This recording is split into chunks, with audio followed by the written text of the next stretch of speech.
very aggressive. No, doesn't matter in which car you are, it's always super aggressive. Driving wise, they didn't really change that much. They recalibrated the suspension and the chassis control stuff, but there wasn't really anything wrong with it because it was already the best handling small SUV out there. And it still is. I mean, it drives incredibly well. It's super comfortable, but if you go to Sport Plus, the air suspension lowers, everything stiffens up, and it drives like a dream. Alrighty, we are going to do a performance test, of course, measured with our GPS performance box you can buy in our store. Go check it out. And because you are still here right now, you, my dear viewer, I'm going to offer you something special. If you use the code MAKAN in our web shop, you get 10% off a Draggy as a reward for loyal viewership. Isn't that nice? So maybe if you watch all of our reviews, the entire length of every review, you get some more extras. Who knows? And of course, this thing is super nice anyway, so you might as well get one. We have it set up here on the sunroof, connected to my phone. It connects in like 2 seconds. It's super easy, just as easy as the launch control in a Porsche. Just gearbox and drive, drive selector, Sport Plus, foot on the brake, full throttle. There it goes, 4,900 RPM.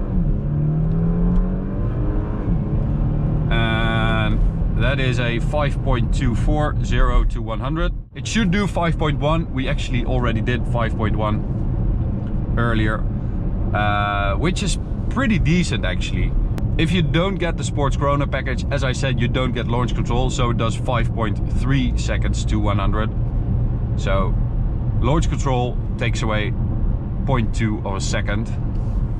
All right, we are in Sport Plus, manual mode, gearbox is PDK 7-speed, which is great. And as I said, this car handles, it's insane how good this platform is and how good Porsche have calibrated it. The gearbox is ridiculously quick. The upshift, it's like, it feels like your finger is getting close to tunnel. As I said, it's not that loud. You get a nice V6 sound, but please go for that sports exhaust when it's available. But that PDK upshift, it's like your finger is moving towards the pedal and it's already shifting up. It's ridiculous. There's just something so special about the way this car feels. It feels like such a small, nimble, agile car, but it's still an SUV. It's still high. It still seats 4 adults comfortably. It also has the biggest boot of this segment, so it's super practical and super nice to drive as well. I don't think I would prefer this drivetrain over the drivetrain of a BMW X3 M40i, but this gearbox is probably the best out there. It's just that engine that's a little bit smoother than this one and has a little bit more character. All right, so let's see what we can do. Top speed should be 254 kilometers an hour. Get a little bit of a gap in front of me.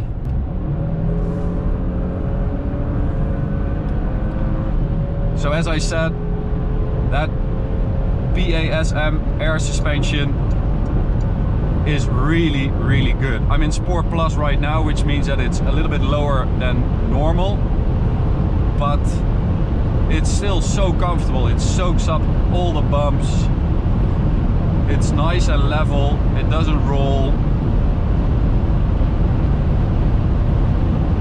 And we are actually moving along quite nicely. I wouldn't say it's super fast, but it gets up there without too much trouble. But we'll see how much trouble it takes to get to the top speed. So why don't we try, now you have seen, you have seen some stuff about the Macan, you've seen how it looks, you've seen how it drives, you've heard the sound. let's do a poll. You can vote in the top right corner. Which one would you get? The Porsche Macan S, an Audi SQ5, the BMW X3, or the Mercedes-AMG GLC 43. I'm curious to see what you guys think.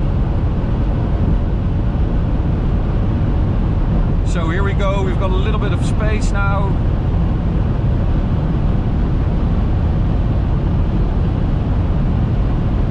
It actually kind of struggles from 240 up. So that's 249, 250, 251, 52, 4, 3, 4,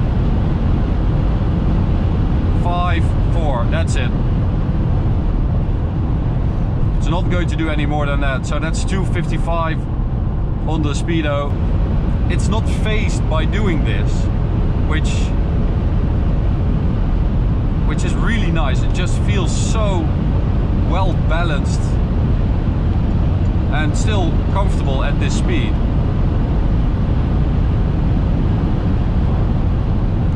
Brakes are very nice as well. Pedal feels great, steering feels great.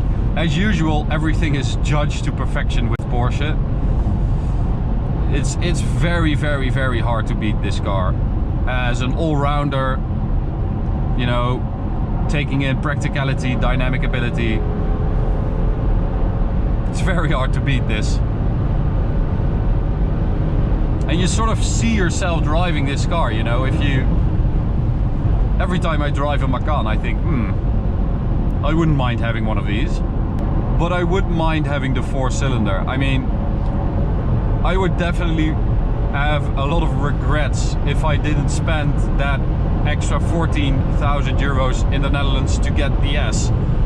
As I said in my 4-cylinder review, I think this is sort of the minimum for a Porsche. I think they sort of went negative with that 4-cylinder.